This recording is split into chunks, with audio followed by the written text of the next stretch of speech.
வணக்கம்பா. அ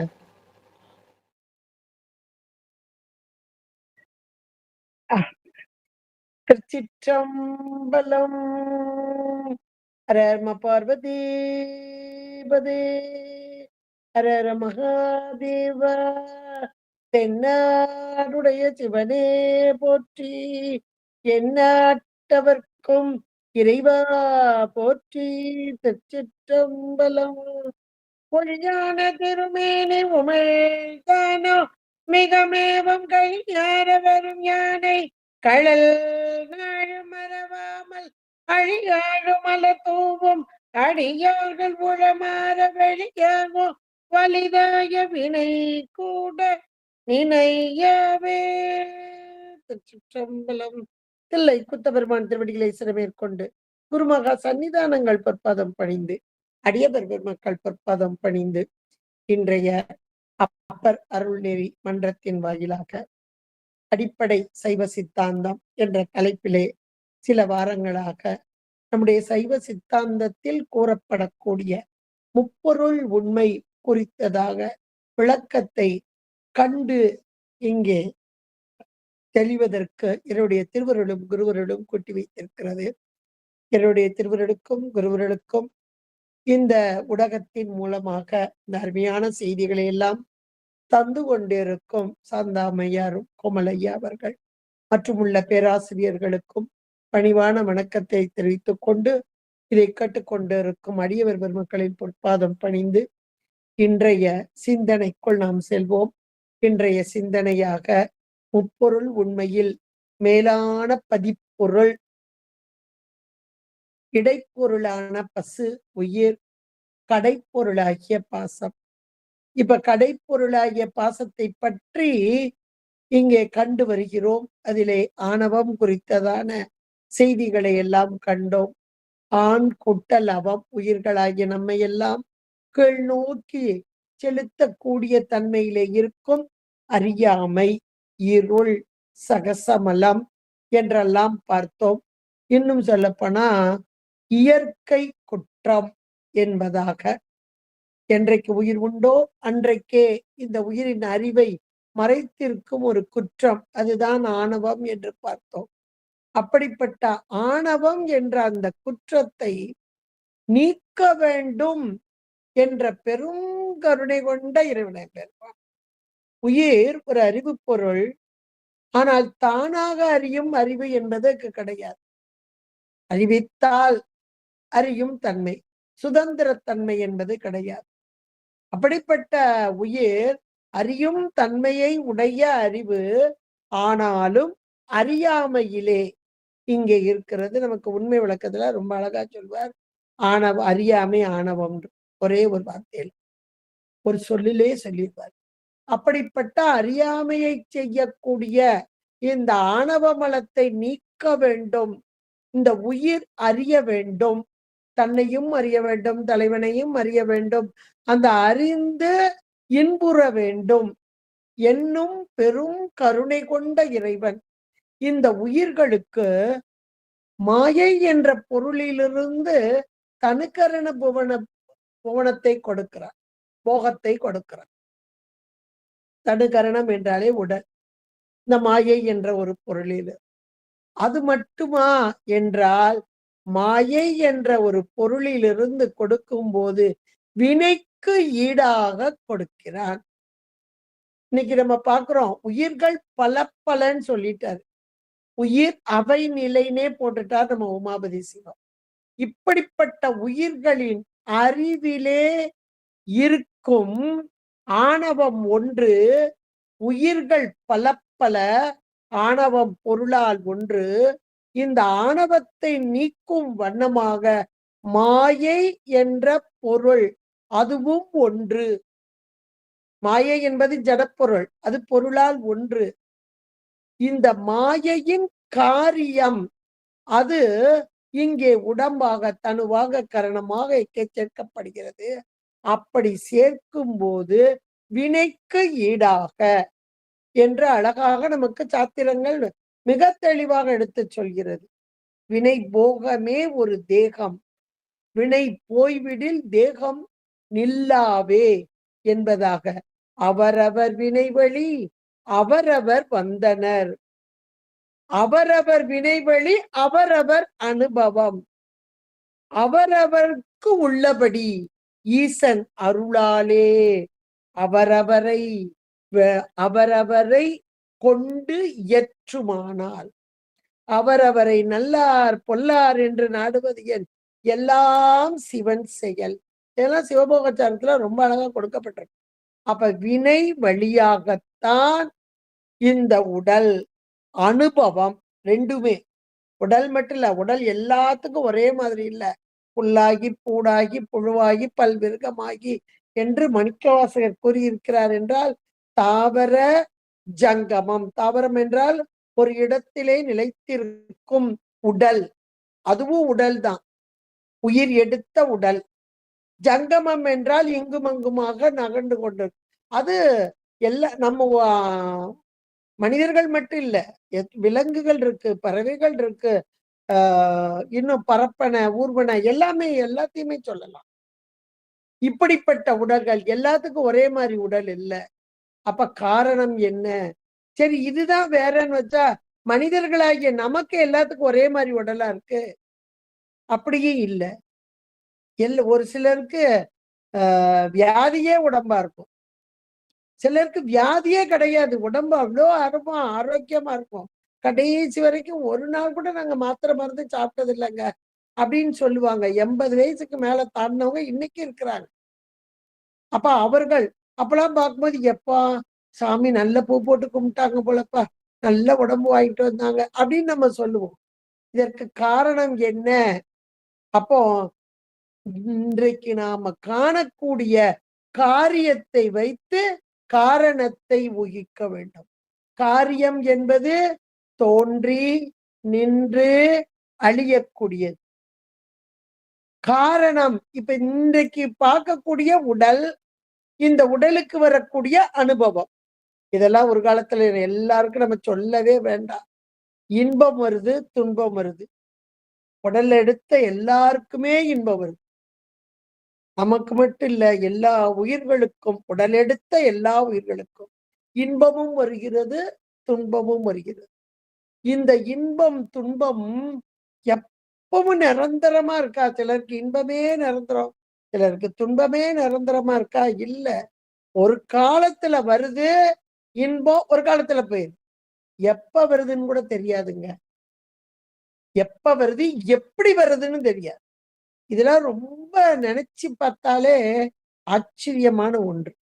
இத நம்ம சாதாரண உலகியல்ல வச்சு பார்த்தா கூட பாத்தீங்கன்னா, நல்லா வெயில் கொளுத்து கொளுத்து கொளுத்திக்கிட்டு இருக்கும். ஒரு வாரமா வெயில் தாங்க, வெளியே போக முடியாது அப்படின்னு சொல்லிக்கிட்டு இருப்போம். திடீர்னு அப்பல நல்ல சுகந்தமான ஒரு காற்று வரும், மழை சாரல் வரும். அப்படியே கிளைமேட் ஒரு ஒரு ஒரு நாள்ல இல்ல, ஒரு செகண்ட்ல அவ்வளவு மாறிப்போம். நாங்களாம் நீ சித்திரை மாசத்துல சுவாமி அம்பாள் புறப்பாடு ஆகி வெளியே வரும்.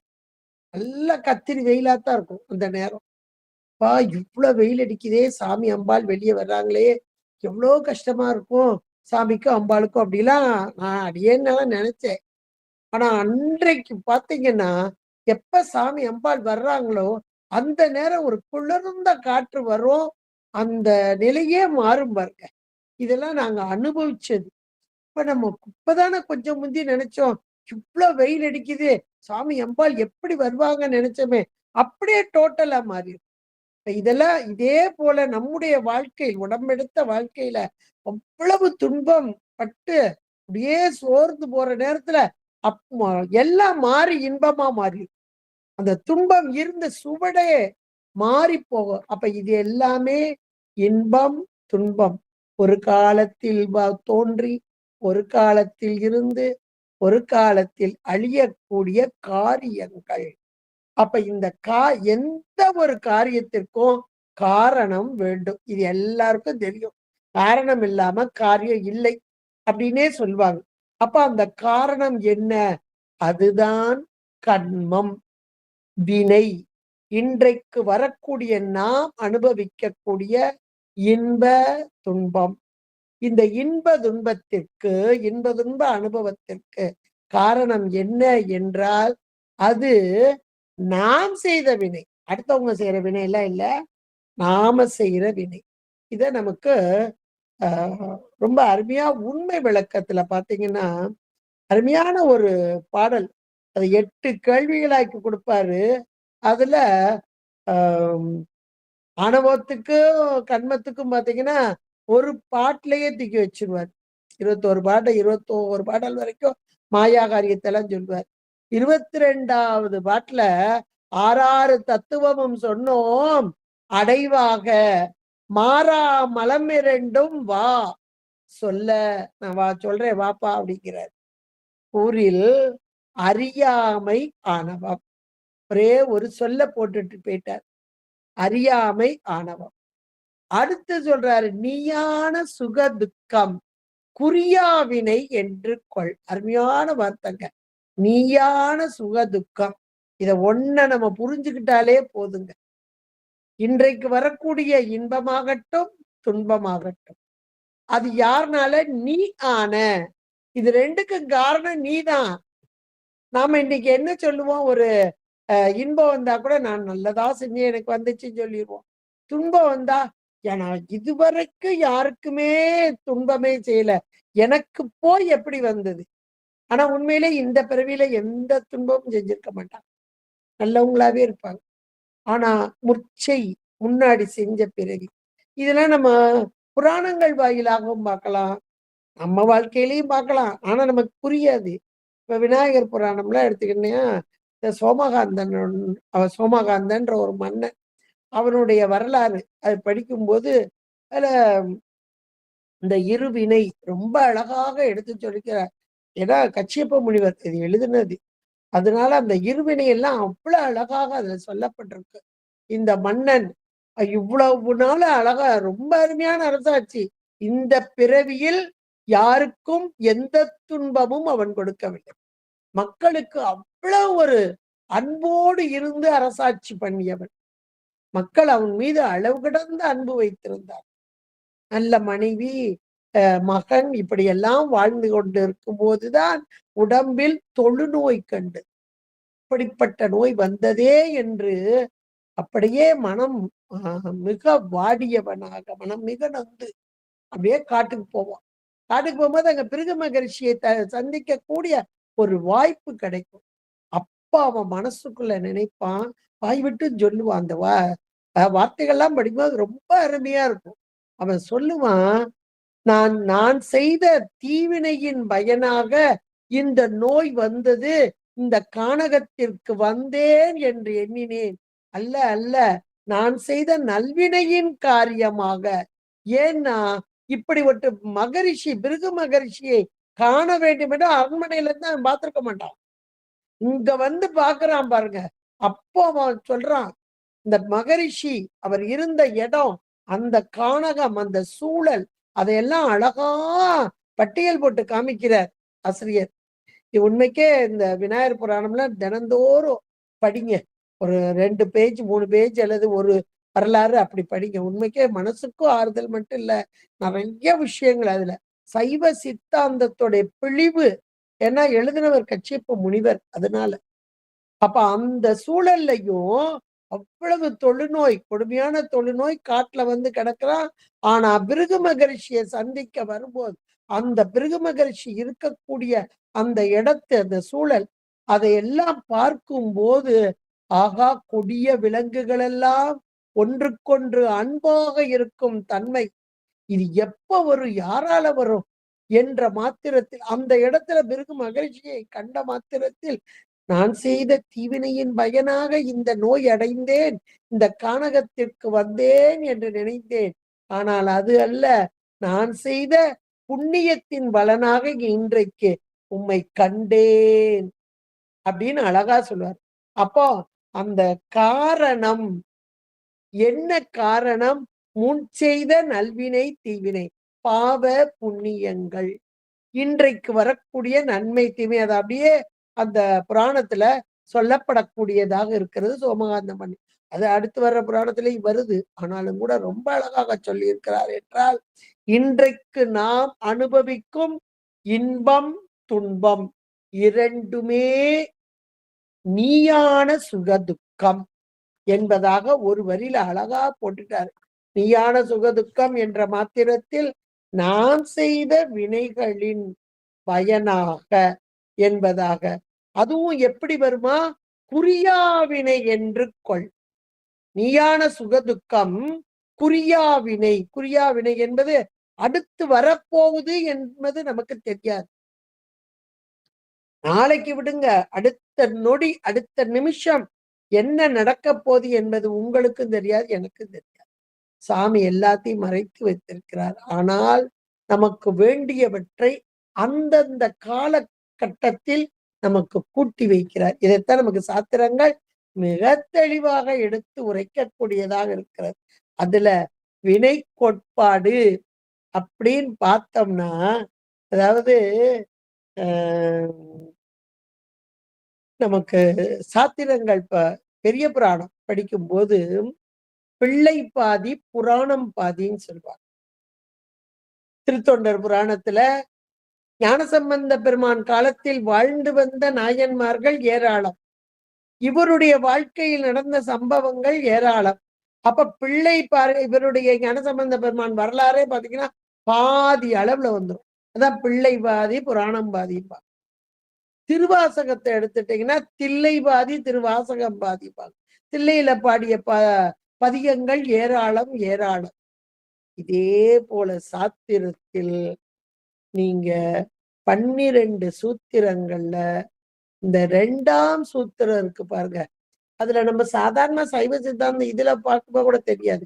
மாபாடியத்தை வச்சு பார்த்தீங்கன்னா மாபாடியத்துல பாதி பக்கம் 2ஆம் சூத்திரமா தான் இருக்கும். அதுலயும் இந்த 2ஆம் சூத்திரத்திலையும் 2ஆம் அதிகரணம், இதுக்கு வினை அதிகரணம் என்றே சொல்வார். ஏன்னா அந்த வினைன்ற ஒன்னை எடுத்துக்கிட்டா ஏராளம் ஏராளம் கருத்துக்கள் அவ்வளவு கொட்டி கொட்டி கிடக்கு. அவ்வளவு விஷயங்கள் அதுல இருக்கு. இன்றைக்கு உயிர்களாகிய நாம் பின்னப்பட்டு இருக்கிறோம் வினைகளுக்கு ஈடாக. உடம்பு கொடுக்கப்பட்டிருக்கு வினைக்கு ஈடாக. அதான் வினை போகமே ஒரு தேகம் கண்டாய், வினை போய்விடில் தேகம் நில்லாவே. அதைத்தான் நீயான சுகதுக்கம் குறியாவினை என்று கொள். இந்த நீ ஆன என்ற மாத்திரத்தில் இன்னைக்கு வரக்கூடிய இன்ப துன்பம் அத்தனையுமே நாம் செய்த வினைக்கு ஈடாக இன்றைக்கு சேர்க்கப்பட்டிருக்கிறது.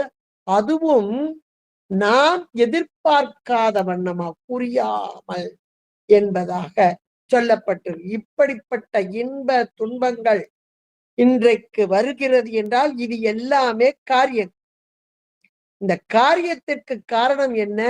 வினைகள் என்பதாக. அதுலயும் கூட ஒரு சொல்ல அது என்னங்க இன்ப துன்பம் அதெல்லாம் இயற்கைங்க அப்படின்னு சொல்லுவாங்க. இயல்பு இயற்கை என்று வந்துவிட்டால் ஒரு பொருளுக்கு ஒன்றுதான் இருக்கும். இப்ப தண்ணின்னு எடுத்துக்கோங்க, அதுக்குடைய இயல்பு என்னது? குளிர்ச்சி தான். குளிர்ச்சி தான் அதனுடைய இயல்பு. அதென்ன சுடுதண்ணியெல்லாம் இருக்குல்ல அப்படின்னா நெருப்பு என்ற ஒரு பொருள் சேர்வதால் இங்கே சூடாக அந்த நீர் சூடாக மாறுகிறது. இதே போல இந்த உயிர்களுக்கு இன்பம் துன்பம் 2 வகையாக மாறி மாறி வருவது என்பது அதனுடைய இயற்கை அல்ல என்பதை நாம் உணர்ந்து கொள்ளலாம். இப்ப இதற்கு காரணம் வினை அப்படின்னா அது சரி, இயற்கை இல்லைன்னு சொல்றீங்க, அவங்கவுங்க செய்யற முயற்சிக்கு தகுந்தாப்புல வந்துட்டு சொல்லிக்கிடுவோமே. ஒருத்தர் ரொம்ப முயற்சி பண்றாரு, அவருக்கு நிறைய செல்வம் நல்ல இன்பம் அதெல்லாம் கிடைக்குதுன்னு சொல்லலாம் அப்படின்னு வச்சுக்கிடுவோமே. அப்படின்னா இன்னும் இதை நல்லா யோசிச்சு பாருங்க. முயற்சி செஞ்சவங்க எல்லாரும் பெரிய புகழ் அடைஞ்சிடுறாங்களா? பணம்ன்றது மட்டும் இல்ல. இன்னைக்கு ஒருத்தர் நல்லா படிக்கிறாங்க, படிக்கிறாருன்னா அவ்வளவு கஷ்டப்பட்டு ஒரு நேரம் கூட வீணடிக்காம படிக்கிறாங்க. அவங்க ஃபர்ஸ்டா எடுத்துடுறாங்களா? சிலர் பாருங்க சாதாரணமா படிப்பாங்க, கொஞ்ச நேரம் படிப்பாங்க, கொஞ்ச நேரம் மற்ற வேலையில அவங்க முதல் மார்க் எடுக்கக்கூடிய ஒரு வாய்ப்பெல்லாம் இருக்கும். இதெல்லாம் நம்ம சாதாரண கண்கூடா பாக்குறோம். இன்னும் சொல்ல போனா ஏராளமான வசதி வாய்ப்பு இருக்கும், ஒரு வேலையும் செய்ய மாட்டாங்க, ஒரு முயற்சியும் இருக்காது. ஆனா அவ்வளவு கஷ்டப்பட்டு முயற்சி பண்ணி செய்யறவங்க வறுமையிலேயே வாடக்கூடியது. அப்ப முயற்சி மட்டுமே ஒரு மனிதனுக்கு இன்ப துன்பத்தை கொடுக்கிறதா என்றால் அதுவும் கொஞ்சம் யோசிக்கணும்.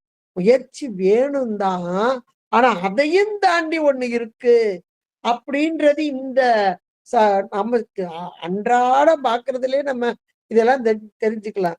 அப்போ இந்த இன்றைக்கு வரக்கூடிய இன்பம் துன்பம் இது காரியம்னு பார்த்தோம். அப்ப அந்த காரியத்துக்கு வேறு ஒரு காரணம் வேண்டுமே அப்படின்னா அது மூல காரணம் ஒண்ணு வேணும். இப்போ ஒரு மரம் நல்லா செழித்து வளருது. மரத்துக்கு காரணம் என்னன்னா விதை. இவ்வளோ பெரிய ஆலமரத்துக்கு இவ்வளோண்டு விதைன்னு சொல்லுவாங்க. விதை மட்டும் போதுமா? நிலம் வேணும், மண்ணு வேணும், தண்ணி வேணும், இவ்வளவுலாம் வேணும் இல்லையா?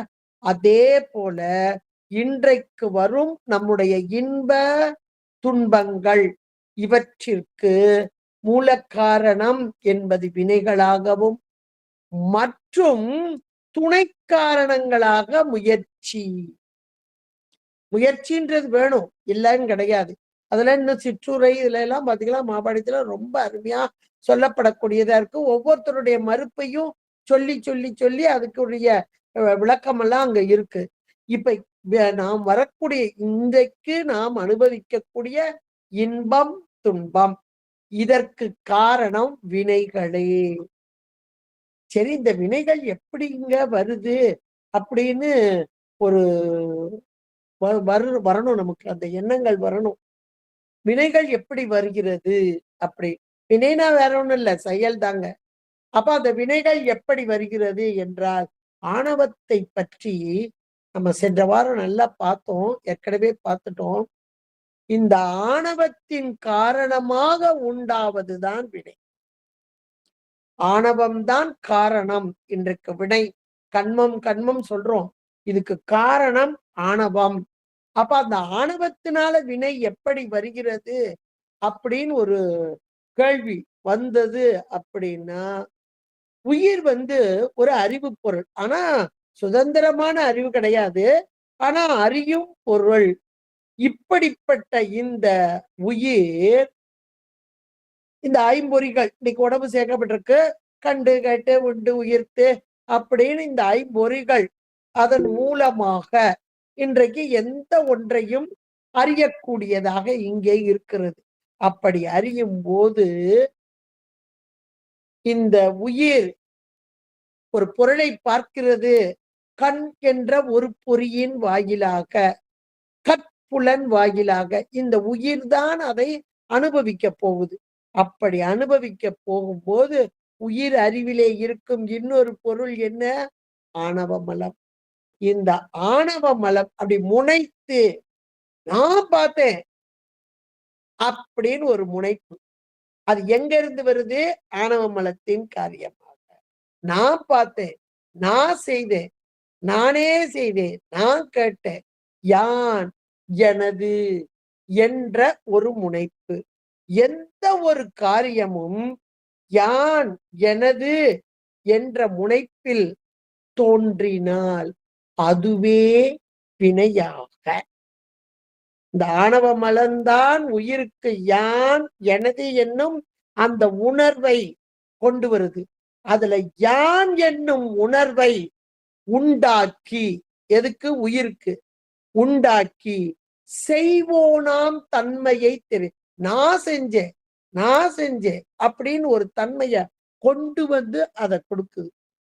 எனது, என்னுடையது, இது என்னுடைய பொருள் அப்படின்னு ஒரு உணர்வை உண்டாக்கி நுகர்வோனாம், இது என்னுடைய பொருள், இது எனக்கே உரியது, இது நுகர்வோனான் தன்மை. இந்த ரெண்டையும் செய்வோனாம் தன்மையும் நுகர்வோனாம் தன்மையும் இதுதான் வினை என்ற ஒன்று உண்டாவதற்கு காரணம். அவ்வளவுதான். இதை நம்ம ஆழமா புரிஞ்சுக்கிட்டா போதும். அதுக்கு அப்ப காரணம் என்னது? ஆணவ மலம். ஆணவ மலம் இருக்கும் வரையில் வினைகள் உருவாகி கொண்டேதான் இருக்கும். என்பதை நாம் தெரிந்து கொள்ளலாம் இதுல இருந்து. அப்ப இந்த வினைகள் எப்படி வருகிறது? 2 வகையா வருது. 2 வகையா வரும்போது, ஒண்ணு நல்வினை, இன்னொன்னு தீவினை. அது எப்படி உருவாகுதுன்னு பார்த்தோம் நம்ம. யான், எனது அப்படின்னு பார்த்தோம். அந்த யான், எனதுன்னு வரும்போதே அப்படியே ஒரு நமக்கு பிடித்தவங்களா இருந்தாங்கன்னா ஒரு விருப்பு, பிடிக்காதவங்களா இருந்தா வெறுப்பு. இப்ப விருப்பு, வெறுப்பு 2மே தோன்றி, இந்த 2ன் காரணமாக ஒரு நல்ல செயலும் வரும், தீய செயலும் வரும். அப்ப நல்வினை, தீவினை 2 வகையாக வினைகள். விருப்பு ஆணவமலத்தின் காரணம், அதுதான் காரணம் ஆணவமலம். அதனால் காரியப்பட்டு வரும் வினைகள். அது விருப்பாக, வெறுப்பாக, யான் என்றும், எனது என்றும் வரக்கூடியதாக. இப்ப இவ்வளவு வருது பாருங்க. இப்ப இவ்வளவு வந்ததுன்னா, இந்த வினைகள் நல்வினைகளாக வருகிறது, தீவினைகளாக வருகிறது. நல்வினைகள், அந்த நல்வினைகள் தான் நமக்கு எதை கொண்டு வருது? நன்மையை கொண்டு வரும். தீவினைகள் தான் தீமையை கொண்டு வரும். முதல்ல என்ன பார்த்தோம்? நன்மை, தீமை. அது காரியம். இதுக்கு காரணம் என்னன்னு பார்த்தோம்? வினைகள் பார்த்தோம். இந்த வினைகள் தான் எப்படி வருது அப்படின்றத பார்த்தோம். ஆணவ மலத்தின் காரணமாக இதையெல்லாம் பார்த்தோம். இப்போ இந்த வினைகள் அப்படின்றது ஜடம். பாசப்பொருள் எல்லாமே ஜடம். ஆணவம் ஜடம் பார்த்தோம். வினைகள் அதுவும் ஜடம். அப்ப இந்த வினைகள் நல்வினை, தீவினை இந்த 2மா, இந்த 2 போய் உயிர்களை எப்படி போய் அடைந்து அந்த உயிர்களுக்கு இன்ப துன்பம் உண்டாகுது, இப்படி எல்லாம் வரணும் இல்லையா? இதை நம்முடைய சாத்திரங்கள் தான் மிக தெளிவாக எடுத்து கூறுகிறது. வினைகள் எப்படி உருவாகுகிறது என்று பார்த்தோம். இந்த உருவாகிறது, அப்புறம் இத வந்து உயிர்களோடு சேர்ந்து இந்த உயிர்களுக்குரிய அது அந்தந்த உயிர்கள் செய்த வினைகள் அந்தந்த உயிர்களே அனுபவிக்க வேண்டும். அதான் நீயான சுகதுக்கம் என்ற ஒரு வார்த்தையில மனவாசக கிடந்தார் போட்டார். இப்ப வினைகள் தானா போய் சேர்ந்துருமா? சேராது. அது ஜடம். சரி, உயிர் தான் போய் அதை எடுத்துக்கிடுமா? அதுக்கு அதிகாரம் இல்ல, சுதந்திரத்தன்மை கிடையாது. அப்ப அந்த 2 ஜடமான இந்த வினைகள், இந்த சுதந்திர தன்மை இல்லாத உயிர்கள், இந்த 2யும் கூட்டி வைப்பது யார்? இறைவன் தான். அப்ப இன்றைக்கு வரக்கூடிய இன்பம், துன்பம் இந்த 2யும் நாம் செய்த நல்வினை, தீவினைக்கு ஏற்றாற் போல இன்பத்தையும், துன்பத்தையும் அந்தந்த காலகட்டத்தில் நமக்கு ஊட்டுபவன், இன்னும் சொல்ல போனா ஊட்டுபவன். வகுத்தான் வகுத்த வகையல்லால் கோடி தொகுத்தார்க்கும் தீத்தலரு. வள்ளுவநாயனார் ரொம்ப அழகா அந்த இறைவன் வகுத்தான் என்று இறைவனை அழகா சொல்றார். அவன்தான் இன்னைக்கு வகுத்து வச்சு, அதுவும் பாருங்க, எப்பவுமே துன்பம் அப்படின்னு சொல்ல முடியாது யாராலையும். எப்பவுமே இன்பம் அதுவும் சொல்ல முடியாது. இன்பம் வரும் காலத்திலும் துன்பம் வரும். துன்பமே வரும் காலத்திலும் இன்பம் வந்துடும். அதுக்குதான் அப்பதே பார்த்தோம், வெயிலே அடிச்சுக்கிட்டு இருக்குன்னா அப்படியே ஒரு செகண்ட்ல எல்லாம் மாறிடும். அப்படியே கிளைமேட் மாதிரி எப்பா எப்படி இருந்துச்சு வெயில் அடிச்சுட்டு, இன்னைக்கு பாரு அப்படியே ஊட்டி கொடைக்கானல் மாதிரி இருக்கு. நம்ம ஊரானே எனக்கு நம்பிக்க முடியல அப்படின்லாம் நம்ம சொல்றோம் இல்லையா? இதுக்கெல்லாம் காரணம் என்ன? ஒருவன் சேர்த்து வைக்கிறான். இதே போலதான் நம்முடைய வினைகளும். துன்பமே அனுபவிக்கும் போது இன்பம் வந்துடும், இன்பமே அனுபவிக்கும் போது துன்பம் வந்துடும். அதனால வினைகளை குறியா வினைன்னு ஒரு வார்த்தையை போட்டார் மனவாசகம் கிடந்தார். அருமையா இந்த குறியா வினைக்கு நம்ம ஆனந்தராசையா புறநானூற்றுல இருந்து அந்த இலக்கியம் சான்று அருமையா ஒண்ணு கொடுத்திருக்காரு. நல்ல அடர்ந்த வனப்பகுதி, நல்ல மலைகள் நிறைந்த பகுதி. அந்த மலை நிறைந்த பகுதியில மலைப்பக்கம்லாம் மனிதர்கள் அதிகமாக நடமாட மாட்டாங்க. இந்த இடத்துல விலங்குகள் நடமாடும். அதுலயும் இந்த குரங்குகள் அதிகமாக இந்த மலைப்பகுதியில தான் ஓடி ஓடி விளையாடக்கூடியதா இருக்கும். இது சாப்பாடை தேடி ஒரு குரங்கு, ஒரு ஆண் குரங்கு மலையில ரொம்ப தூரம் வருது. களைப்பு, பசி, தாகத்தோட வருது. அந்த நேரத்துல அங்க ஒரு பலா மரங்கள் சூழ்ந்த ஒரு சோலை மாதிரி கிடக்கு. அந்த பலாமரங்கள் எல்லாம் நன்றாக பழுத்து வெடித்து அதிலிருந்து சாறு ஒழுகி அங்க அருகில் உள்ள சுனை அந்த நீரோடு கலந்து போய் நிக்குது.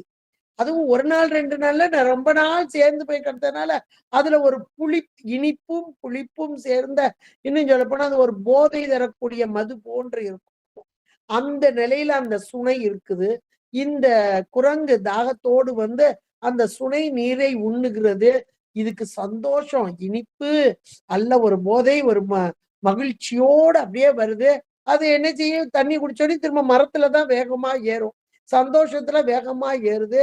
அதுல அது ஒரு தேக்கு மரம் மேல ஏறுது. அங்க அந்த இடத்துலயும் நல்ல சோலையா சூழ்ந்திருக்கு. அதிலிருந்து விழக்கூடிய நல்ல பூக்கள், மலர்கள்.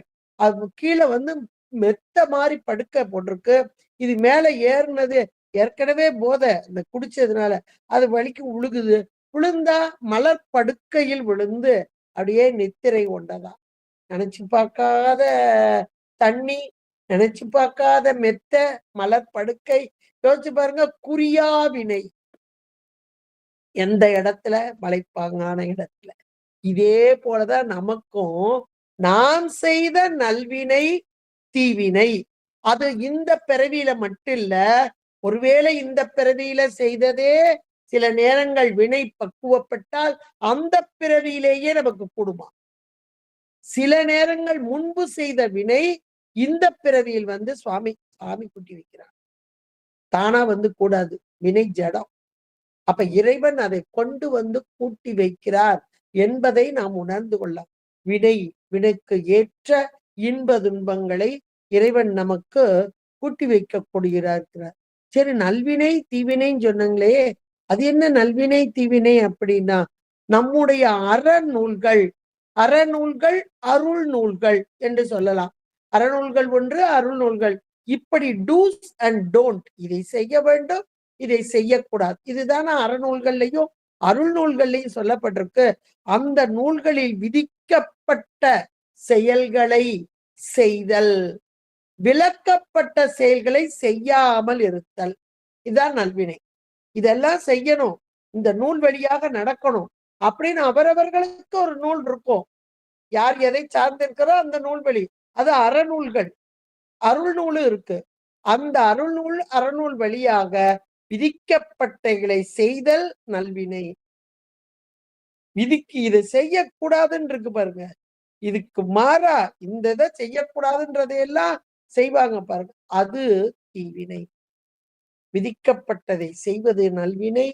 அந்த விதிக்கப்பட்ட செயலை செய்யாமல் விடுதல், இன்னும் சொல்ல போனா விளக்கப்பட்ட செயலை செய்தல், இது தீவினை என்பதாக. நமக்கு நல்வினை தீவினைக்கு நிறைய டெபினிஷன்லாம் சொல்ல வேண்டாம். இன்னைக்கு உலகத்துல நடக்கிற காரியம் எத்தனையோ. பெரியவங்க சொல்படி நடக்க வேண்டும், அவங்க பேச்சுக்கு மாறா நடக்கிறதெல்லாம் தீவினை தான். இதை ஒண்ணு எடுத்துக்கிட்டாலே போதும், வேற ஒண்ணும் வேண்டாம். அப்படிப்பட்ட நல்வினை தீவினை என்று சொல்லக்கூடியதாக. இப்ப இந்த வினைகள் எல்லாம் செய்யறோம் சொல்றீங்களே, இந்த வினைகள் செய்வதற்கு எது கருவிகளாக நமக்கு இருக்கிறது அப்படின்னா, மனம், வாக்கு, காயம், இந்த மூன்றினாலும் செய்வதுதான் வினைகள். நமக்கு ஞானசம்பந்த பெருமான் ரொம்ப அழகா சொல்வார் பாருங்க. மண்ணில் நல்ல வண்ணம் வாழலாம், எண்ணில் நல்ல கதிக்கு யாதுமோர் குறைவில்லை. அருமையான ஒரு பாடல். அதுல அந்த கொடுத்திருக்கா பாருங்க, எண்ணில் எண்ணங்கள் செம்மையானால் வாழ்க்கை செம்மைப்படும். இதை எல்லாரும் சொல்றாங்க. ஞானசம்பந்த பெருமான் ரொம்ப அழகா சொல்றாங்க.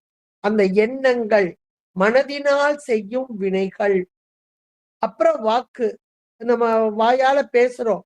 எத்தனை எத்தனை எத்தனை எத்தனை இவைகள் எல்லாம் நல்லதையே, நல்ல நல்ல நல்ல நல்ல இந்த நல்ல நல்ல நல்லன்ற இந்த பதியங்களை பாடினாலே நல்வினைதான்.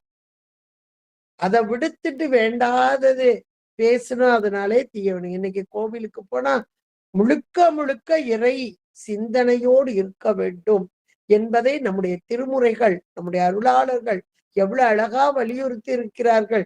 இவையெல்லாம் நல்வினைகள். இது வாக்கால், மனதால் சதா காலமும் இறைவனை நினைத்தலும் இறைவனை பற்றியே பேசுதலும் வாக்கு காயம் உடம்பு. காயம் என்பது உடம்பு. அப்ப அந்த காயத்தினால் செய்யும் வினைகள் என்பதாக. அது கோவில்ல எத்தனையோ பணிகள் செய்யலாம். இன்னும் சொல்ல போனா நம்முடைய வாக்கு அப்படின்னும் போதே இந்த வாய் என்பது சுவைப்பதற்கும் பேசுவதற்கும், இந்த பேச்சு என்பது ஒரு செயல்தான், காயத்தின் செயலா. அப்ப இந்த காயம் அப்படின்பது நன்றாக பாடுதல், நன்றாக திருமுறை நம்ம புராணங்களை படித்தல், அதான் ஓதுதல், ஓதுவித்தல் என்பதெல்லாம் சொல்லப்பட்டு இருக்குதுன்னா, இப்ப மூன்றினாலும் மனம், வாக்கு, காயம் மூன்றினாலும் செய்யக்கூடிய இந்த வினைகள், மனத்தினால் செய்யும் வினைகள் மானதம் என்பதாக சொல்வார்கள். வாக்கினால் செய்வது வாசிக கன்மம் என்று சொல்லக்கூடியது. காயத்தினால் செய்யக்கூடிய கன்மம் காயிக கன்மம். மானத கன்மம், வாசிக கன்மம், காயிக கன்மம் என்பதாக மனம், வாக்கு, மனம், மொழிமை மூன்று. இந்த மூன்றினாலும் செய்வதுதான் நல்வினையும் தீவினையும் என்பதாக. இந்த வினைகள் 3 நாள செய்கிறதுன்னு சொல்லிட்டோம். அந்த வினைகள் 3 நிலைகளாக இங்கே அமைந்து உள்ளது. அதாவது இப்ப வினைகள் அப்படின்னு சொல்லிட்டா, இப்போ ஒரு செயல் செய்யறோம்னு வைங்களேன், படிக்கிறதே ஒரு செயல் தான். படிக்கிறோம், முடிஞ்சாச்சு. கொஞ்ச நேரம் படிக்கிறோம், முடிஞ்சிட்டு. இப்ப நம்ம கேட்கறது ஒரு செயல் தான். கேட்டோம், 1 மணி நேரம் முடிஞ்சதுன்னு சொல்றோம்.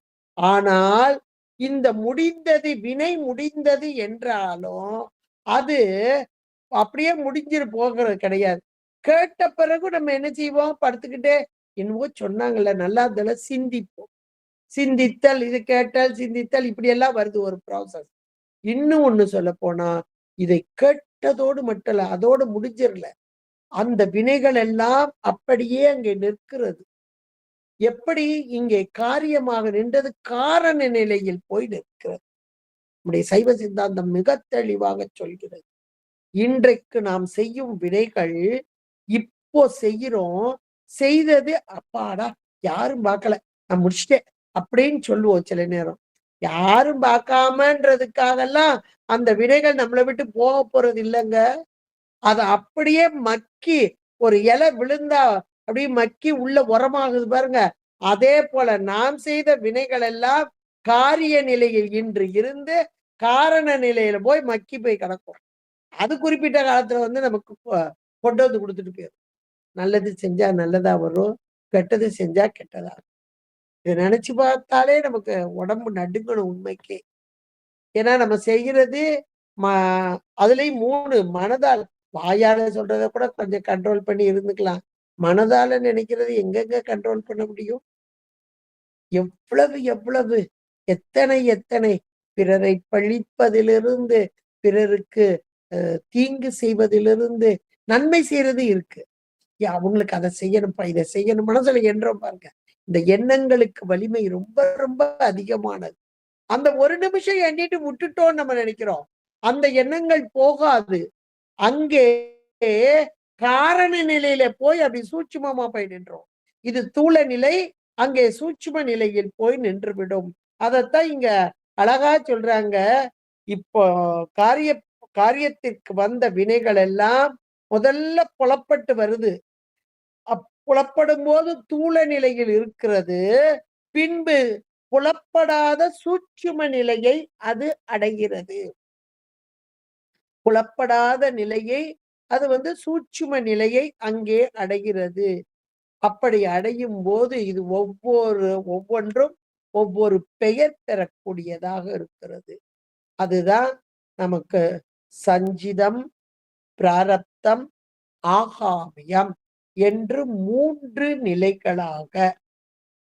அந்த 3 நிலைகளையும் ரொம்ப அழகா நமக்கு நூல் வழியாக நம்ம பார்ப்போம். இப்போதைக்கு நம்ம பொதுவான கருத்துக்களை நான் பஞ்சா சொல்லிடுறேன்.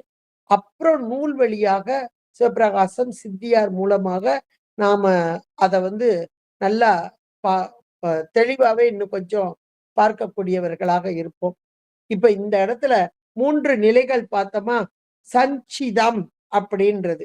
இப்ப சஞ்சிதம் அப்படின்றது உயிர்கள் நாம தான் செய்றோம் இந்த வினைகள. அப்ப அந்த செஞ்ச வினைகள் எல்லாம் தூள நிலையிலிருந்து சூட்சும நிலைக்கு போகுதுன்னு சொன்னோம். அப்ப அந்த சூட்சும நிலையில் இருக்கும்போது இது சஞ்சிதம் என்று பெயர் பெறுகிறது. சூட்சும நிலையில் இருக்கும்போது இது சஞ்சிதம் என்ற பெயரை பெறுகிறது. சம் கூட்டல் சிதம், சம்சிதம். அதாவது இதனுடைய பொருள் என்ன என்றால், சம் என்றால் நல்ல, நல்ல, சம்பந்தர், நல்ல பந்தம்னா உறவு, நல்ல உறவு. அப்ப நல்ல உறவு என்றால் எதனோடு? ஞானம், ஞான சம்பந்தர், ஞானத்தோடு நல்ல உறவு கொண்டவர், ஞான சம்பந்தர் என்பதாக. இதே போல சஞ்சிதம், சம் கூட்டல் சிதம், சஞ்சிதம், நன்கு பெறப்பட்டது, நல்ல வகையில் பெறப்பட்டது, சஞ்சிதம் என்று சொல்லக்கூடியது. அப்ப இந்த தொழில் நாம செய்யற இந்த வினைகள் எல்லாம் அப்படியே சாமி என்ன செய்யற, நம்ம செஞ்சு முடிக்கும்போது செய்யும்போது தூளமா செஞ்சு முடிஞ்சிருது. அது அப்படியே சூட்சுமமா நுண்ணிலையில கொண்டு போய் அங்க நிறுத்துறார். இங்க செய்யும் போது நம்ம என்ன செய்யறோம்? நல்வினை தீவினை, நல்வினை தீவினை. அதுக்கு நம்ம அப்பதே பார்த்தோம், டூஸ் அண்ட் டோன்ட். அந்த அறநூல்களில் விதிக்கப்பட்டதை செய்வது நல்வினைன்னு பார்த்தோம். நல்வினை தீவினை செய்யும் போது நடக்குது. அத சூட்சுமமா கொண்டு போய் சஞ்சிதத்துல, அத சஞ்சிதம் பேர் வருது இல்லையா?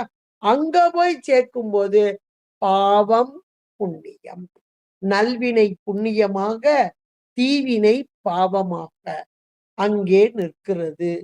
அங்க போய் நிற்கும் போது அறம் பாவம் என்னும் அருங்கயிற்றால் கட்டி புறம் தோல் போர்த்து புழுவழுக்கு மூடி மலம் சோறும் 9 வாயில் குடிலை, இது எல்லாமே இதத்தான் சொல்லக்கூடியதா இருக்கு. இந்த வினைகளுக்கு ஈடாகத்தான் இந்த உடம்பு கொடுக்கப்பட்டதுன்றத மாணிக்கவாசகர் ரொம்ப அழகா அதுல சொல்லிட்டார். அப்ப சஞ்சிதம் என்பது நன்கு பெறப்பட்டது. அதிலிருந்து ஒரு சின்ன பார்ட் எடுத்துதான் மாயையின் காரியத்தை சேர்த்து உடம்போட சேர்க்கிறார். சரி, இந்த உடம்போட வந்துட்டு இல்லையா? உடம்போட இந்த பிறப்பு, இப்போ ஒரு பிறப்புல இந்த உடம்பு வந்துட்டு, இந்த உடம்புல அந்த சஞ்சிதத்திலிருந்து ஒரு பார்ட் கொண்டு வந்தாச்சு. கொண்டு வந்து அனுபவத்துக்கு வருது. அனுபவத்துக்கு வரும்போது அதுக்கு பேர் என்னது? பிராரப்தம். நம்ம உலக வழக்குல ஏன் பிராப்தம், தலையில என்னத்தை எழுதியிருக்கோம் அப்படின்னு நம்ம சொல்றோம். இது வேற ஒண்ணும் இல்ல, பிராரப்தம். அதான் பிராப்தம் என்று மருவி வருகிறது. பிராரப்தம் என்றால் நேர்படுவது, வந்து பொருந்துவது. கொண்டு வந்து சாமி கொடுக்கிறார். அது வேற யாரும் கொடுக்க முடியாது, சாமி தாங்க கொண்டு கொடுக்கிறாரு. வந்து பொருந்துவது என்பதாக. அப்ப இந்த பிறவியில் அந்த சஞ்சிதத்திலிருந்து ஒரு பிஞ்சு ஃபுல்லாலாம் எடுக்கல, கொஞ்சோண்டு. ஒரு குயவன் ஒரு பானையை செய்யும் போது கொஞ்சோண்டு மாவு, ஒரு பெரிய லோடு கொண்டு வந்து இறக்கியிருப்பான். அதுல இருந்து ஒரு பிஞ்ச் எடுத்து அதுல தண்ணியெல்லாம் சேர்த்து அப்படி குழைச்சி அதை ஒரு பானை செய்யறதுக்கு ஒரு லோடு எடுக்கிறான் பாருங்க. அதே போல ஒரு சின்ன பிஞ்சு தான் எடுத்து இப்போ இந்த உடம்பு எவ்வளவு அனுபவிக்கணும், எவ்வளவு காலம், என்ன அனுபவம், இதெல்லாம் கொண்டு வந்து பொருத்துவது, வந்து பொருத்துவது. சரியான வார்த்தை பிராரப்தத்துக்கு வந்து பொருந்துவது, வந்து பொருந்துவது. கொண்டு வந்து யார் பொருத்துறா? சுவாமி பொருத்துறார். நாம எடுக்கிறதுக்கு அதுக்கு நமக்கு அதிகாரம் கிடையாது. அதான் வந்து சேராது. அதனால சுவாமி தான் கொண்டு வந்து பொருத்தக்கூடியதாக. அப்ப சஞ்சிதம் பார்த்துட்டோம், பிராரப்தம் பார்த்துட்டோம். இப்ப இந்த பிராரப்த வினை அதை அனுபவிக்கிறோம் பாருங்க. அப்ப அதோட அனுபவிக்கும் போது என்ன செய்யறோம்? முதலே பார்த்தோம், விருப்பு வெறுப்பு ஒண்ணு வரும்.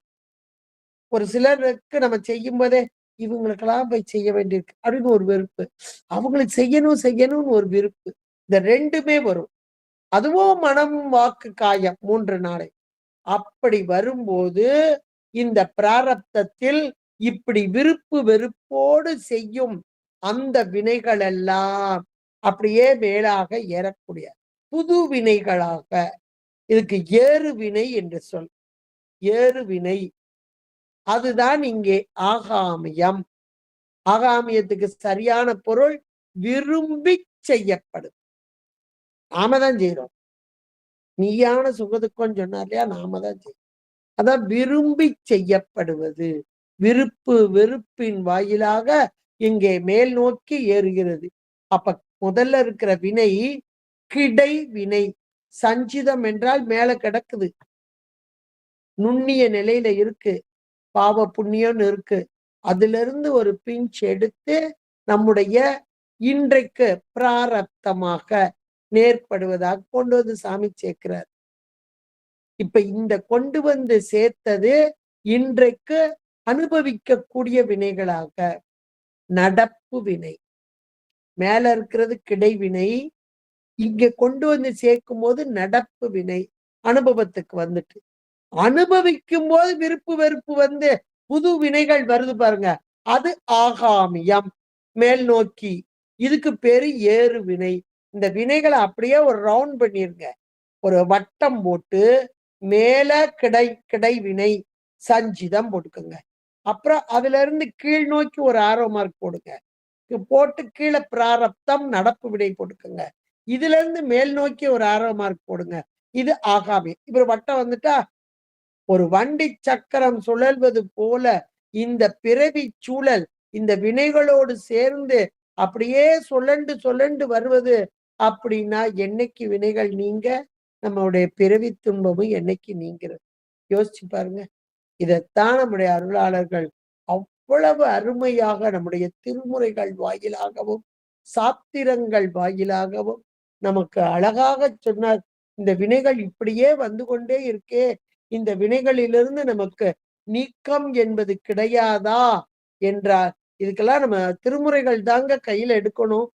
என்ன புண்ணியம் செய்தனை நெஞ்சமே இருங்கடல் வையத்து என்பதாக வலஞ்சொலி பதிகத்துல பாத்தீங்கன்னா ஒவ்வொன்றையும் கடைக்காப்புல அழகா சொல்றார். ஆதரித்து தமிழ் மாலை, யாரு? ஞானசம்பந்தன் வாய் நவிற்றிய தமிழ் மாலை ஆதரித்து இசை கற்று வல்லார் சொல்ல கேட்டு உகந்தவர் தம்மை. சொல்ல வல்லவர்கள் மட்டும் இல்ல, கேட்டு உகந்தவர்கள். அப்ப பாடுறத கேட்டாலே போதுங்க. கேட்டு உகந்தவர் தம்மை வாதியா வினை. வாதியா வினை ஆகாமியமே ஏறாது, பிராரப்தமும் வாதிக்காது. எவ்வளவு அருமையான வார்த்தைகள்! வாதியா வினை மறுமைக்கும் இம்மைக்கும் வருத்தம் வந்து அடையாவே. இதுக்கு மேல ஒரு இது வேணுமாங்க? ஞானசம்பந்த பெருமான் வாக்கு பொய்க்காதுன்னு சொல்லுவாங்க. அப்படிப்பட்ட ஞானசம்பந்த பெருமானுடைய வாக்கு. அப்ப அந்த வினைகள் மூலமாக நமக்கு துன்பம் என்பது இல்லை என்பதை ரொம்ப அழகா நமக்கு நிறைய பாடல்கள்ல சொல்றார். திருக்கற்பரையில் ஒரு பதிகம், அந்த பாடல்லாம் அந்த பதிகம்லாம் அவ்வளவு ஒரு மேன்மையானது. குழந்தைகளை டெய்லி படிக்க வைங்க, நல்ல ஞானம் கிடைக்கும். சுற்றமுடு மற்றவை துயக்கர அறுத்து என்பதான அந்த பதிகம். அதுல கடைசி பாடல்ல வரும்போது நலந்தரு புனல் புகழி ஞான சம்பந்தன் கலந்தவர் கருப்பறியல் மேய கடவுளை பலந்தரு தமிழ் கிளவி. இந்த தமிழ் பாடல்களுக்கு இருக்கக்கூடிய புகழ் என்னன்றத அழகா பட்டியல் போடுறார். பலம் தரு தமிழ் கிளவி பத்தும் இவை கற்று பலம் தரும் அவர்க்கு வினை வாடல் எளிதாமே. அந்த வினை எளிதாக வாடி போய்விடும். இன்னைக்கு வினை எவ்வளவு கடுமையா இருக்கு நம்ம பார்த்துக்கிட்டு இருக்கோம். ஒண்ணும் பயப்படாதீங்க, எளிதா வாடி போயிருங்கிறார். இதுக்கு மேல நமக்கு வேணுமா? இந்த ஞானசம்பந்த பெருமானுடைய வாக்க கேட்டாலே போதும். அப்பா, இவ்வளவு வினைகள் இங்க கொடுத்தது, இங்க செய்கிறது, மேல ஏறுறது, சுத்தி சுத்தி வருதுன்னு பயமா இருந்துச்சே, ஆனா இந்த வினைகள் வாடுன்னு அவர் சொல்லிட்டாரே அப்படின்னு சொன்ன மாத்திரத்தில் நாம கொஞ்சம் மனசுக்கு நிம்மதியாக இருக்கலாம் என்பதை சொல்லிக்கொண்டு, இப்போ இந்த வினைகள் கிடப்பு வினை ஒன்று, அதிலிருந்து கொடுக்கப்பட்ட வினை, இந்த கொடுக்கப்பட்ட வினையிலிருந்து மேலே ஏறக்கூடிய வினைகள், இந்த 3 வகையாக இந்த வினைகள், இந்த 3 வகையாக உள்ள இந்த வினைகள் இங்கே, அதாவது சஞ்சிதம், பிராரப்தம், ஆகாமியம் என்பதாக இந்த பார்த்தோம். இந்த 3 வினைகளும் வினைகள் உருவாகுதல் அப்படின்னு பார்க்கும்போது 3 வழியாக பார்த்தோம். அது மனம், மொழி, மெய் இந்த 3னாலும் இங்கே வரக்கூடியதாக இருக்கிறது அப்படின்னு பார்த்தோம். இந்த வினைகள் எல்லாம் நீங்குதல் நீங்க முடியுமா? இப்படி அடுத்தடுத்து வருதே நீங்க முடியுமானா முடியும். யாரால் முடியும்? இறைவனால் முடியும். இறை அருளாளர்களுடைய வாக்கு இங்கே நமக்கு கொடுக்கப்பட்டிருக்கிறது. அந்த அருளாளர்களுடைய வாக்கை கேட்டும் அல்ல சொல்லியும் பாடியும் வந்தால் இந்த வினை நீக்கத்திலிருந்து நாம் இங்கே தப்பிக்கலாம் என்பதையும் இங்கே அழகாக சொல்லி இந்த வினைகள் எல்லாம் அதுக்கும் கூட இன்னும் சொல்ல போனா வினை வாயில்கள் அப்படின்னு சொல்லும் போதே 3 வகையாக இந்த வினைகள் நமக்கு வருது அப்படின்னு பார்த்தோம். அந்த வினை எப்படி வருது? முதல்ல மனம், மொழி, வாக்குனால வினைகள் செய்கிறோம்னு பார்த்தோம். அந்த வினைகள் 3 நிலையில இருக்குன்னு பார்த்தோம். சஞ்சிதம், பிராரப்த, ஆகாமியமா அப்படி வருதுன்னு பார்த்தோம். இந்த வினைகள்லாம் இன்னைக்கு நமக்கு கூட்டி வைக்கப்படும் போது இன்பமாக துன்பமாக வருதுன்னு பார்த்தோம். இது எப்படி வாயில்கள் வச்சுட்டு வருது? அதாவது வழி என்ன வழியில வருது அப்படின்னு பார்த்தா ஆதி தெய்வீகம், ஆதி ஆன்மீகம், ஆதி பௌதீகம் 3ன் வழியாக ஆதி தெய்வீகம், ஆதி ஆன்மீகம், ஆதி பௌதீகம் என்று 3 வாயில்களாக கொண்டு வரக்கூடியதாக இருக்கிறது. இப்ப ஆதி தெய்வீகம்னா தெய்வம்னா நம்ம கடவுள் நமக்கு தெரியும். அந்த கடவுளே நமக்கு துன்பத்தை எல்லாம் தருவாரா? இன்பத்தை தந்துட்டா பரவாயில்ல. அது துன்பமும் சேர்ந்தானே வருது. அப்ப துன்பம் என்பது இறைவன் கொடுப்பாரா என்றால் இறைவன் தான் ஊட்டுகிறார். அது ஏன் என்னன்றதை நம்ம இன்னும் கொஞ்சம் அடுத்த வாரம் பார்ப்போம். நம்ம இறைவன் தான் ஊட்டுகிறார். அது நூல் வழியா பார்த்தா இன்னும் நமக்கு நல்லா இருக்கும். அந்த நூல்கள் சான்றுகள் மூலமாக அதை பார்ப்போம். இப்போ ஆதி தெய்வீகம் என்ற மாத்திரத்தில் இன்னைக்கு நமக்கு வரக்கூடிய அதாவது ஒரு கரு உயிர் அதை கொண்டு வந்து ஒரு உடம்புல வைக்கிறார். யார் வைக்கிறார்? சுவாமி வைக்கிறார். அந்த கருவில இருக்கும் போதே அந்த ஆன்மா இன்ப துன்ப நுகர்ச்சிக்கு வந்துருது. அத மாணிக்க வாசகர் ரொம்ப அழகா சொல்வார். 1 மாதம் 2 மாதம் 3 மாதம் ஒவ்வொன்றிலையும் அப்படியே வரக்கூடிய துன்பத்தை பட்டியல் போட்டு அழகா சொல்வார். இதெல்லாம் யாரால்? அது தெய்வீகம் என்பது பிறப்பு இறப்பு கருவினில் இருக்கும் போது இந்த உலகத்தில் நாம நடமாடும் போது வரக்கூடிய எல்லாமே ஆதி தெய்வீகம். அது இன்பம் துன்பம் 2மே சேர்ந்து. அடுத்து பௌதீகம், ஆதி பௌதீகம் என்ற மாத்திரத்தில் அப்பதையே நம்ம பார்த்தோம். வெயிலுக்கு அப்படி ஒரு கடுமையான வெயில் தாக்கம். இந்த வெயில்ல அப்பா வெளியே நடக்க வேண்டும் அப்படின்னா கண்டிப்பா போக வேண்டிய காரியத்துக்கு போய்தான் ஆகணும். போகாம இருக்க முடியாது. இல்ல ஒரு இடத்துக்கு போகல நம்ம வீட்டுக்குள்ளே உட்கார்ந்துருக்கோம் அப்படின்னா ஒரு பிரச்சனை இல்லை. கண்டிப்பா போகணும். இல்ல வெயில்ல தான் நின்று வேலை பார்க்கணும். இன்னைக்கும் பாருங்க இவ்வளோ வெயில் கடுமையான வெயில் வீட்டுல இருந்து வெளியே வர முடியாது. அந்த எங்க ஊர்ல எல்லாம் அந்த அளத்துல வேலை பார்ப்பாங்க உப்பளத்துல. அவங்களெல்லாம் பார்த்தா அப்படியே ஒரு பாவமா இருக்கும். இவ்வளவு வெயில்ல நம்ம இங்க வீட்டுக்குள்ளவே இருக்க முடியல. அந்த உப்பளம்ன்றது அவ்வளவு ஒரு கடுமையான பகுதி. வெப்பம் உள்ள பகுதி. அந்த இடத்துல எப்படி வேலை பார்க்குறாங்களோ அப்படின்னா இதெல்லாம் நம்ம வினைதானே. யோசிச்சு பாருங்க. அப்ப அவங்களுக்கு வரக்கூடிய துன்பங்கள் என்பது எவ்வளவு அளவு கடந்த ஒன்று. எவ்வளவு அளவு கடந்தது. வெயிலே நின்று வேலை செய்யறது. இதே போல ஒவ்வொன்றையும் நீங்க எடுத்துக்கலாம். கடுமையான மழை, கடுமையான சூறாவளி காற்று இப்படியெல்லாம் இருக்கும்போது அந்த நேரத்திலும் அவர்கள் அங்கே செயல்பட வேண்டும் என்ற மாத்திரத்தில் எத்தனையோ பேரை நம்ம பார்க்கிறோம். இதெல்லாம் ஆதி பௌதீகம் என்பது சொல்வது. இன்னும் நிறைய சொல்லலாம். உங்களுக்கே தெரியும். நீங்க உடனே எடுத்து பாருங்க.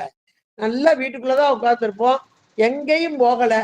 ஆனாலும் திடீர் நிலநடுக்கம் நம்ம கேள்விப்படுறோம் பாருங்க. எங்க வருது எப்படி வருதுன்னு சொல்ல முடியலையே. இதெல்லாம் ஆதி பௌதீகம் தானே. இயற்கை அந்த இயற்கையிலே வரக்கூடிய அந்த துன்பங்கள் இன்ப துன்பங்கள் அத்தனையும் இது எல்லாமே பௌதீகம். கடுமையான சூறாவளி காற்று வருதல், கடுமையா சுனாமி வருதல், இதெல்லாமே ஆதி பௌதீகம். சூறாவளி, நிலநடுக்கம், எரிமலை, இது எல்லாமே பௌதீகம். அடுத்து ஆன்மீகம், ஆதி ஆன்மீகம்.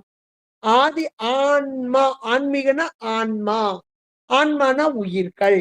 உயிர்கள்னா நம்ம மட்டும் உயிர்கள் இல்ல. இப்போ ஒரு கொசு இருக்கு, கொசு கடிச்சாலும் அது ஒரு உயிர் தான் நம்மளை கஷ்டப்படுத்துது. உயிர் தானே. போன பிறவில அதுக்கு நான் என்ன செஞ்சேனோ தெரியல.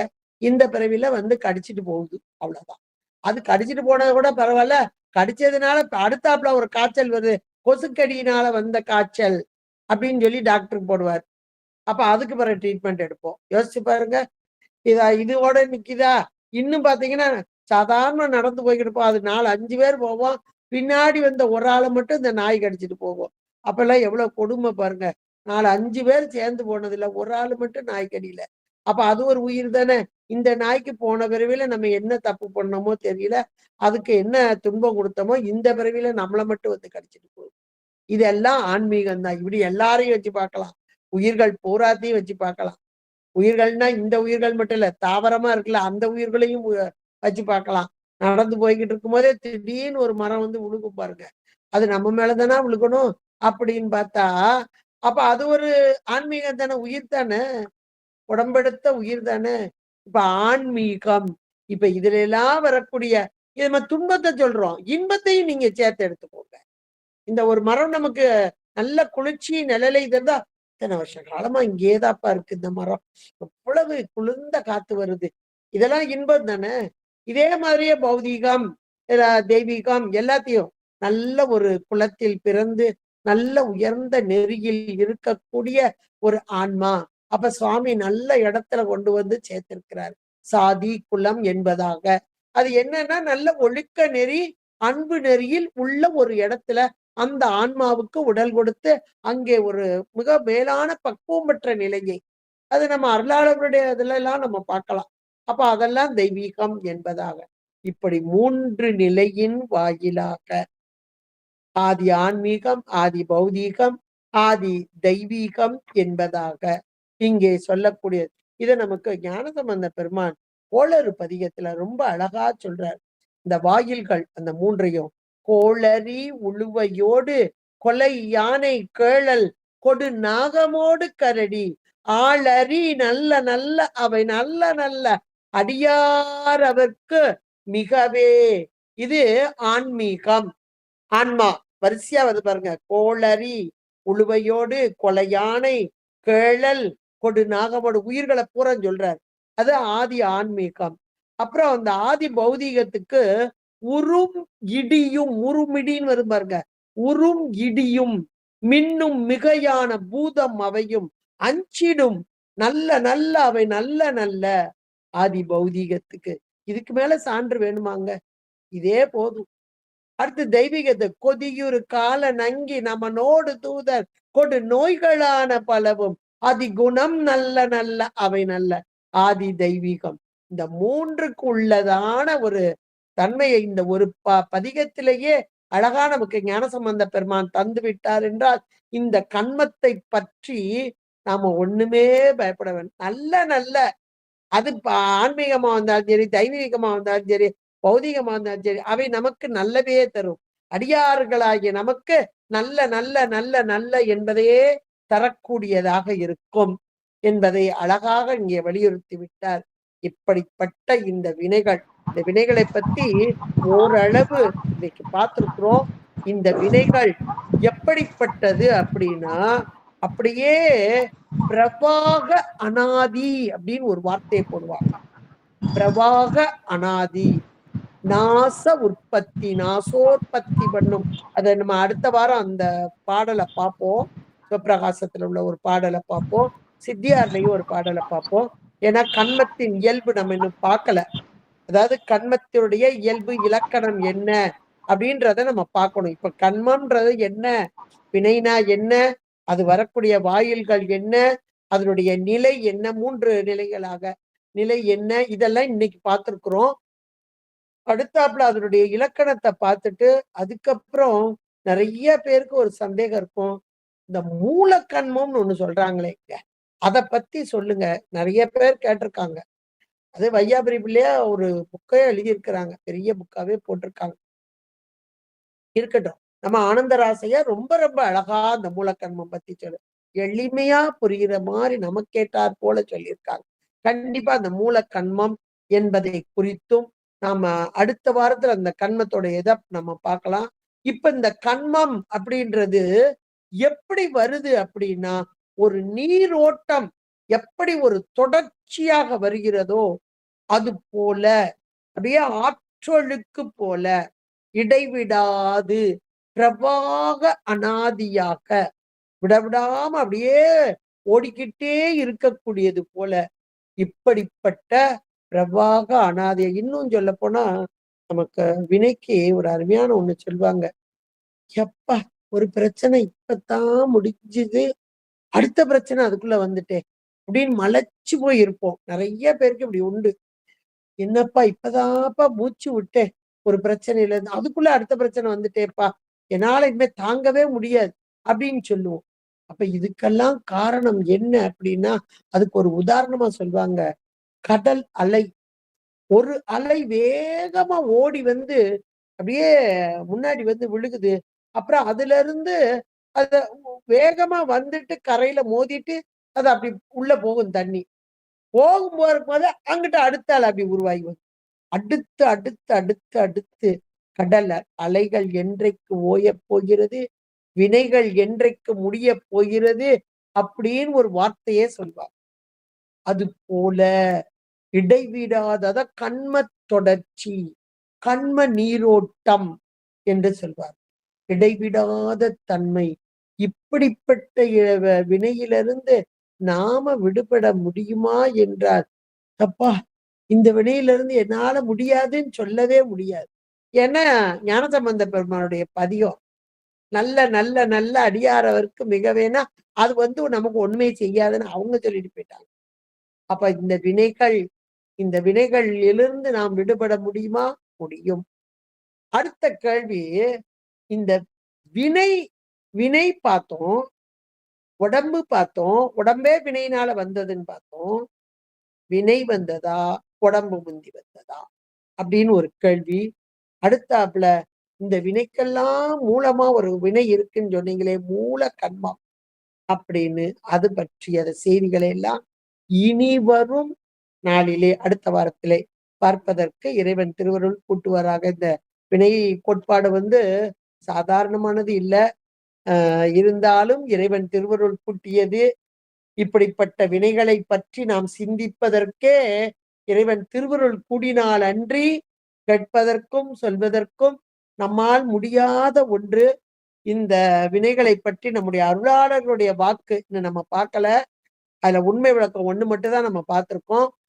நீயான சுகதுக்கம் குறியா வினை என்று கொள்னு நம்முடைய திருவருட்பயன் சிவபிரகாசம் சித்தியார் அடுத்தாப்புல சிவஞான போதம் இதன் மூலமாகவும் திருமுறைகள் வாயிலாகவும் இந்த கன்மமும் மூலக்கன்மமும் இந்த கன்மத்தின் வகைகள் பற்றியதாகவும் நாம் பார்க்கலாம் என்று கூறிக்கொண்டு இதுகாரும் கேட்டு மகிழ்ந்த அனைவரின் பொற்பாதம் பணிந்து அருமையான இந்த நிகழ்வை ஏற்படுத்தி கொடுத்து கொண்டிருக்கும் சாந்தா அம்மையாரின் பொற்பாதம் பணிந்து உங்களிடமிருந்து விடைபெறுகிறேன். நன்றி, வணக்கம். திருச்சிற்றம்பலம்.